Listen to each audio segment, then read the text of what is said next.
Did you know one forgotten 50s guitarist quietly defined the sound of classic rock greats like Jimmy Page and Jeff Beck? His groundbreaking solo laid the blueprint for decades of blues rock mastery to follow. So in this video, I'm going to show you exactly how Cliff Gallop's legendary playing shaped guitar styles. It's easy to follow and guaranteed to inspire your own playing.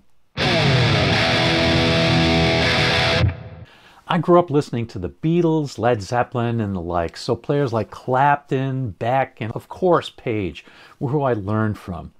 But as a learning guitarist, it's often good to go a layer deeper to the players they were influenced by, because it can broaden our understanding and abilities too. One player who had a huge influence on those guys, and many more too, was Cliff Gallop. He had only a brief time in the spotlight of the 1950s, but his guitar playing was legendary, blending rockabilly twang with jazz-influenced phrasing, lightning-fast picking, and a clean echo-laced tone. But don't think that because he was so technically good that you can't grab anything from him. Let me show you how just one of his little solos is a treasure trove of licks and ideas that you can take away to put into your own playing. This is the chord progression to Race with the Devil, a Gene Vincent song that Cliff did some great solo work in. As you can see, it's just a basic blues in E. But if you think that he just wailed on the E minor pentatonic, you're wrong. He did something quite different, yet clear and simple too. I'll give you plenty of new ideas to work with. I'll show you a few of those ideas, then I'll put it all together at the end so you can easily see how they all fit together. Let's start where everyone seems to want to start, a scale. Since it's an E blues, let's start with an E minor pentatonic box. Now, I think of a scale as a framework to use, not as the notes I'm allowed to use, but as a place to start. Learning this particular solo is a great way to help you get into that mindset that a scale shouldn't shackle you, it should just help you form some ideas. So let's see what Cliff Gallop adds to the standard E minor pentatonic. Here are the notes you'll find added in this one. Honestly, if you're trying to memorize a scale pattern, this is going to be tough. So I'll show you what I think for this. There, just fill in the dots. That's a lot easier to remember. It's just the E minor pentatonic really, but kind of filled in.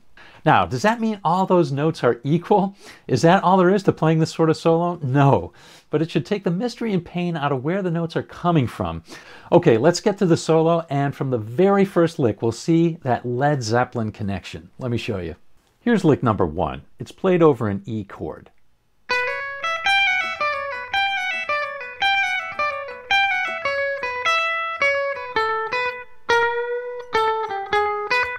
It's a nice flashy lick that sounds hard, but it's actually fairly easy. Just pick hard on that first note and let the pull-off supply the speed. It's a great lick to develop your pull-off techniques. Now here's a quick detour into Jimmy Page land. Here's a favorite Jimmy Page speed lick. Slow it down a bit. Doesn't it sound a lot like that Cliff Gallop lick? Sure, it's a little more aggressive, but I'm sure you can hear that similarity. But with the next lick, you'll see an absolutely key idea in soloing, so let me show you. Here's lick number 2. It's played over an A chord.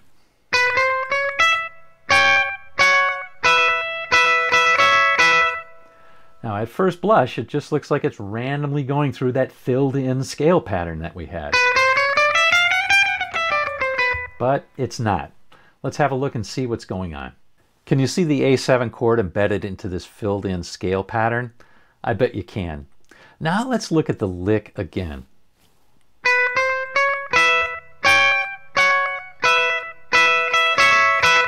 See how it starts at a scale edge and then stops all the chord points?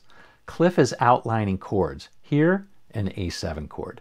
But the key point is to play your solo based on chords. Get used to using whatever it is you're using, whatever pattern you're using, to make it sound like the chord that's being played. Cliff does an excellent job here making the E minor pentatonic sound like an A7 chord. But that's not all. Let's take a look at the next lick, which might be the most copied lick in all of rock, right up there with the Chuck Berry lick. Here's lick number 3. It's over an E chord again.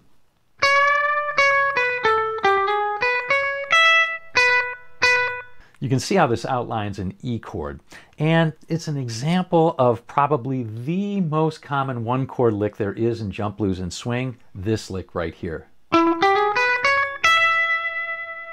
You can hear its influence in this Brian Setzer lick from Rock This Town.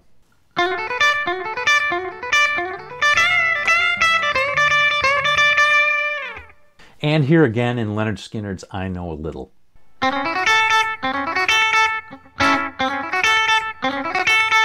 The key to these licks is that we're leaning on that third of the chord. Here's an E chord, and the third is the middle note, that G sharp. And we're approaching it from the G, which is the minor third of the chord, right? So once you get used to this, you can come up with all sorts of licks, like this, or like this. So again, he's using a chord shape to guide the way. But if you think that's cool, here's the amazingly simple and effective way that Cliff played the turnaround. I've got to show you this. Here's lick number 4. It's over a B7 chord leading to an E.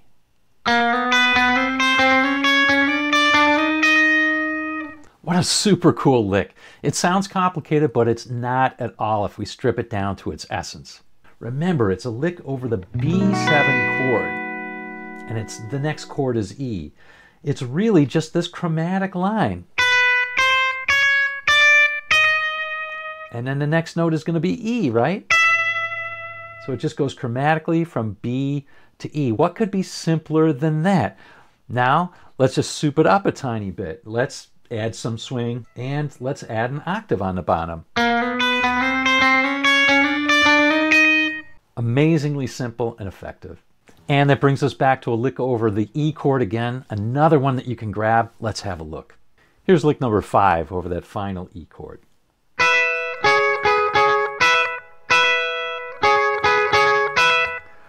Here we're using double stops over that E chord pattern idea. This is definitely an idea that you should put into your own playing. But the real magic is when you put it all together. Listen to how all the licks fit with each other, like a musical jigsaw puzzle that comes together. Let me show you.